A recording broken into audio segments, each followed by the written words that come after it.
December 11th, 1978, JFK International Airport. It was 3 a.m., the hour when all of New York was asleep.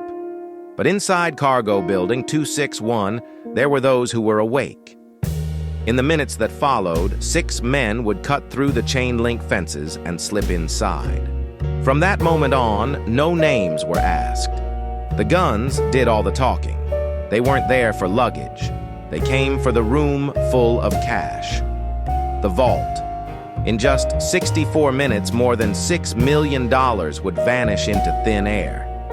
This would become the largest cash robbery in American history, at least up until that day. They got the money. So far, so good. But who would survive? That is the real question. Because this is the story of how money murdered friendship.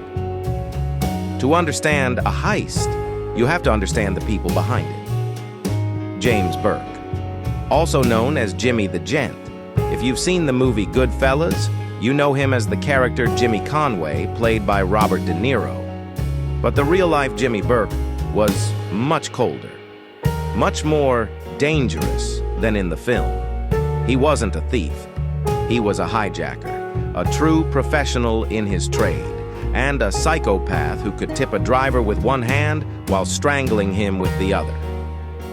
This sociopath ran his business out of a quiet bar in Queens called Robert's Lounge.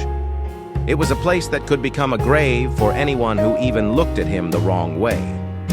Police still suspect there could be bodies buried beneath the concrete floor of the basement. Jimmy was greedy. He wanted to make a big score.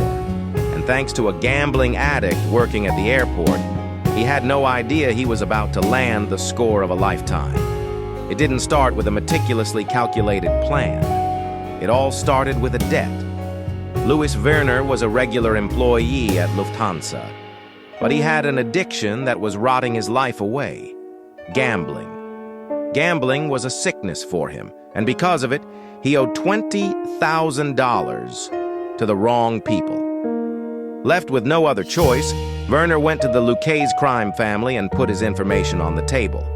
The company he worked for, Lufthansa, transferred millions of dollars for its clients. This money was held for a time in a high-security vault at JFK before being moved to banks. The golden piece of information he put on the table was this: the bank's armored trucks came every day except one Friday a month. This meant that all the cash coming in from weekend flights would pile up in the vault until Monday morning. Millions of dollars. Werner laid out the plan. He gave the names of those who knew the combinations. He even explained how to disable the sensors and alarm systems. Jimmy Burke listened. He formed his own plan and assembled his dream team. A crew consisting solely of hijackers, thieves, and killers. Among them was Tommy DeSimone, the inspiration for the character played by Joe Pesci. The plan was made. The date was set. Sunday night was turning into Monday morning. There were millions of dollars in cash in the vault. Their traps were ready. The plan required serious precision. The staff on the shift had to be controlled, and the guards neutralized. And the secure vault had to be opened without triggering the alarm connected to the Port Authority police. Jimmy Burke was not in the field. He couldn't be. A general never goes to the front lines. He was waiting at a prearranged safe house. He was chain-smoking, constantly checking his watch. At 3:12 a.m., a black Ford van entered the airport. Their masks were on, and the time had finally come. The crew moved like a military unit. Locks were cut, and the van drove straight to the ramp.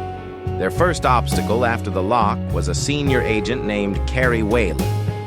He noticed the van and headed towards it. But before he could reach for his radio, a pistol grip crashed onto his head.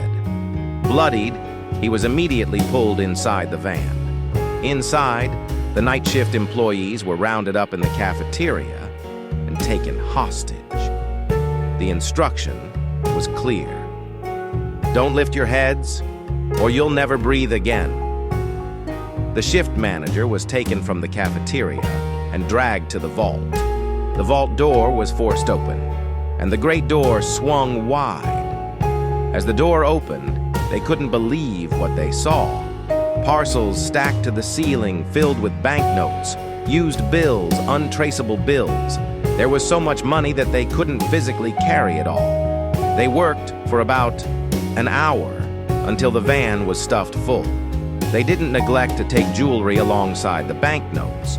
At 4:16 a.m., the van was full. They gave their hostages a final instruction. We know your addresses.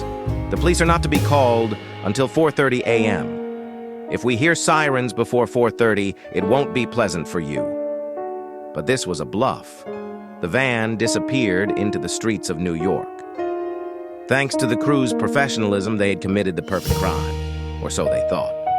They had reached the most critical part of the plan, destroying the evidence. The van was supposed to be taken to a different state and crushed in a junkyard there. This task was given to Parnell Edwards, but Parnell was using drugs. They couldn't trust him. Instead of taking the van to the junkyard, he chose to go to his girlfriend's place. On top of that, he parked the van in a no-parking zone. Then he got high and fell asleep. The next morning, police found the van in the restricted zone, and the inside was covered in fingerprints. The first opening had been given. The plan thought to be perfect was now trash. When the news reached Jimmy Burke that the van had been found, he realized the police were about to catch them. He began to worry. Jimmy had a philosophy. Dead men tell no tales. Worry was replaced by one of the bloodiest cleanups in mafia history. Crew member Stax Edwards was found lifeless in his home. Martin Krugman, who passed on the tip, was never seen again. Richard Eaton was found frozen stiff in a meat locker. Tommy DeSimone was eliminated by the Gambino family. In the days following the robbery, 14 people connected to the heist were murdered. Jimmy's philosophy was confirmed, and none of them could talk. Jimmy Burke was eventually caught and arrested, but his arrest had nothing to do with the Lufthansa heist. He later died in prison in 1996. So, what happened to the money? It took its place in history as one of the unsolved files of the 20th century. Only $200,000 of the millions was ever found. Rumors say some of it went to drugs. Some say it was divided among the bosses. But perhaps it still lies buried somewhere in Queens. The unknown is frustrating. The Lufthansa heist was a masterpiece of professionalism in the criminal world. But because of Jimmy's philosophy, it turned into a tragedy. For a short time, they had enough money to never work again in their lives. But that money took their lives away. They couldn't trust each other. What do you think happened to the money? Share with me in the comments. This is the Case Archive. See you in the next file. Keep your secrets safe.